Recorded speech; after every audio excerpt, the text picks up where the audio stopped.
सबका स्वागत है हमारे चैनल हम सब के चैनल कंसेप्टम एकेडमी पे। मैं आयान सर आज इंटरव्यू मूड में हूँ, ले रहा हूँ इंटरव्यू रविकांत साहब का। रविकांत जो हमारे एक्स स्टूडेंट रहे हैं, तो इनके बारे में जानेंगे, इनकी कहानी के बारे में जानेंगे, किस तरीके से इन्होंने नीट ट्रैक किया ताकि अपने जूनियर्स के लिए एक मार्गदर्शन बन सके। तो थोड़ा इंट्रोडक्शन देंगे रविकांत अपने बारे में।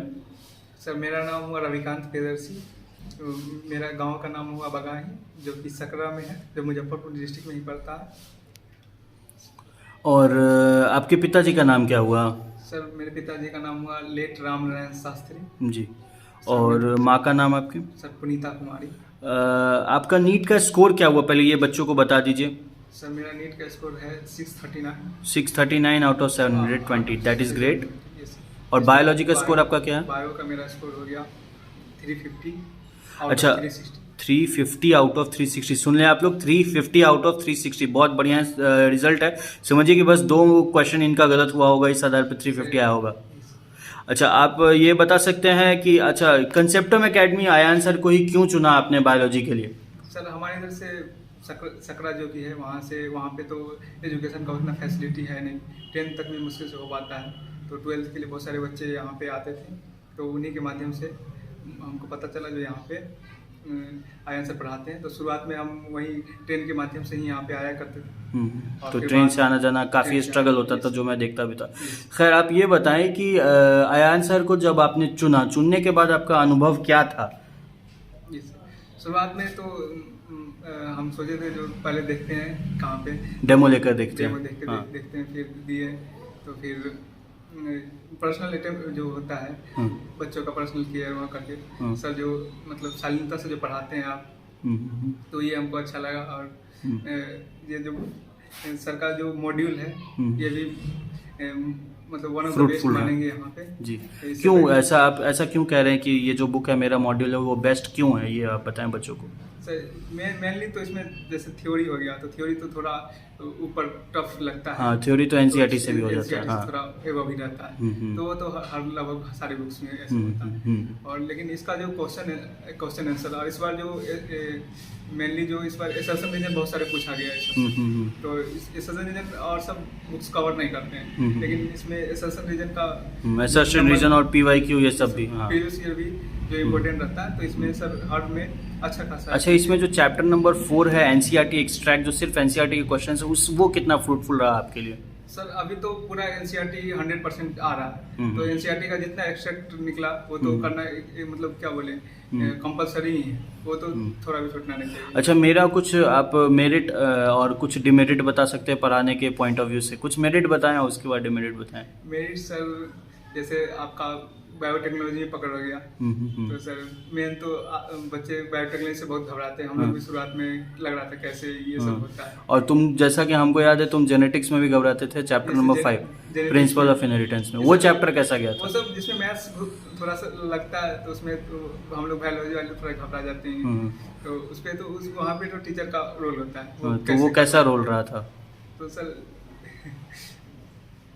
वो इजीली फिर लगा ही नहीं जो मैथ से कुछ रिलेटेड है उसका।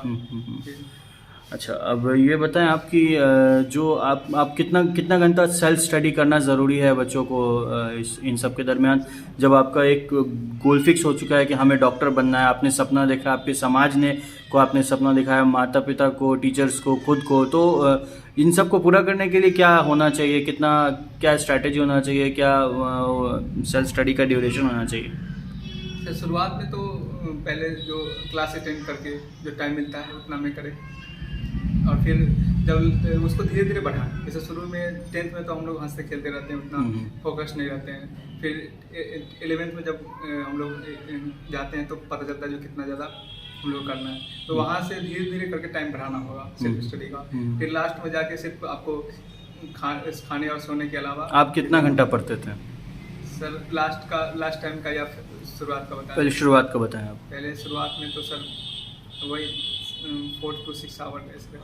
4 to 6 hours of self study, मतलब 6-7 आवर्स के आसपास ये सर शुरुआत में 4 सेल्फ स्टडी। और लास्ट टाइम पे कितना करते? लास्ट टाइम में तो सर पूरा टाइम तो सेल्फ स्टडी का। फिर भी एक एवरेज बोल दोगे तो बच्चे लोग के दिल में तसफ़ी होगा। तो सर 18 तो मिनिमम 16-18 घंटे चले जाता था, क्योंकि अच्छा ये शायद इसलिए कि तुमने शुरू में उतना ज़्यादा मेहनत नहीं करा था।